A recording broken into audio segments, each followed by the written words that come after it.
সাজিয়া তুন্নি পেশায় একজন উপস্থাপক, শখের বশে বানান ভিডিও কন্টেন্ট। এই শখ তাকে এমন জনপ্রিয়তা দিয়েছে যা উপস্থাপনার চেয়ারে বসে পাননি। কিন্তু কি এমন আছে তার কন্টেন্টে? সাজিয়া এমন সব বিষয় নিয়ে ভিডিও বানান যা থেকে কিছু না কিছু শেখার আছে। ত্বকের যত্ন নেওয়া থেকে শুরু করে টাকা বাঁচানোর উপায় বাদ যায় না কোনো বিষয়। কন্টেন্ট ক্রিয়েশনে তিনি এতটাই সফল যে উপস্থাপক পরিচয়টা একটু আড়ালে চলে গেছে। বর্তমানে সাজিয়ার বেশিরভাগ ভিডিওগুলো যুক্তরাষ্ট্রে বসে বানানো। কন্টেন্ট ক্রিয়েশনে সাজিয়া তন্নির শুরু থেকে বর্তমান পর্যন্ত জেনে নেওয়া যাক। করোনার সময়টায় সব শ্রেণীর মানুষের জীবনে বড়সড় পরিবর্তন এসেছিল।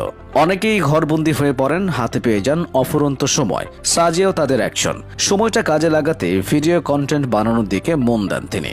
বাংলাদেশের ব্যবসায়ীদের মাঝে অসাধু উপায় অবলম্বনের ব্যাপারটা বেশ আগে থেকে লক্ষণীয়। ভেজাল পণ্যে বাজার সয়লাভ, এসব অসঙ্গতি চোখে পড়ে সাজিয়ার। মানুষকে সচেতন করার লক্ষ্য নিয়ে এসব অসঙ্গতি তুলে ধরে ভিডিও বানিয়ে ফেসবুক ও ইউটিউবে প্রকাশ করেন তিনি। শুরুতে শখের বশেই ভিডিও বানাতেন সাজিয়া। ভিডিওর বিষয় ছিল বিভিন্ন প্রসাধনীর রিভিউ সহ দেশের অসাধু অনলাইন ব্যবসায়ীদের ক্ষতিকর পণ্যের পার্শ্ব প্রতিক্রিয়া তুলে ধরা। এভাবে পরিচিতি পায় তার YouTube channel style with me by Sajia. সেই চ্যানেলের কল্যাণে দর্শকের কাছে পরিচিত হয়ে ওঠেন তিনি। পরে ফেসবুকেও জনপ্রিয় হন। বর্তমানে তার ফেসবুক পেজে 1 মিলিয়ন অনুসারী রয়েছে।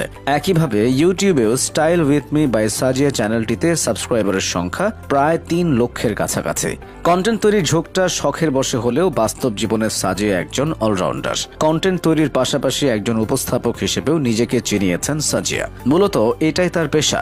কন্টেন্ট তৈরির এক যুগ আগে থেকেই উপস্থাপনার সঙ্গে জড়িত তিনি। 2008 সাল থেকে নিয়মিত কর্পোরেট শো উপস্থাপনা করছেন তিনি। মিডিয়ায় তার যাত্রা শুরু হয় উপস্থাপনা দিয়ে এসএ টিভিতে। এরপর কাজ করেন চ্যানেল 24, মাছরাঙা টেলিভিশন, দেশ টিভিতে। বেশ কয়েকটি বিজ্ঞাপন চিত্রেরও মডেল হয়েছেন তিনি। শিক্ষা জীবনের প্রতিটি ধাপে মেধার পরিচয় দিয়েছেন সাজিয়া। সাজিয়ার জন্ম ঢাকার রামপুরায়। YWCA স্কুলে শুরু হয় তার প্রাথমিক শিক্ষা। এরপর তার বাবার চাকরির পোস্টিং হয় যশোরে। পরিবার চলে যায় খুলনায়। সেখান থেকেই শুরু হয় সাজিয়ার পরবর্তী শিক্ষা জীবন। খুলনা বিশ্ববিদ্যালয় থেকে স্নাতক ও স্নাতকোত্তর সম্পন্ন করেছেন। এছাড়া ফ্যাশন ডিজাইনে করেছেন ডিপ্লোমা।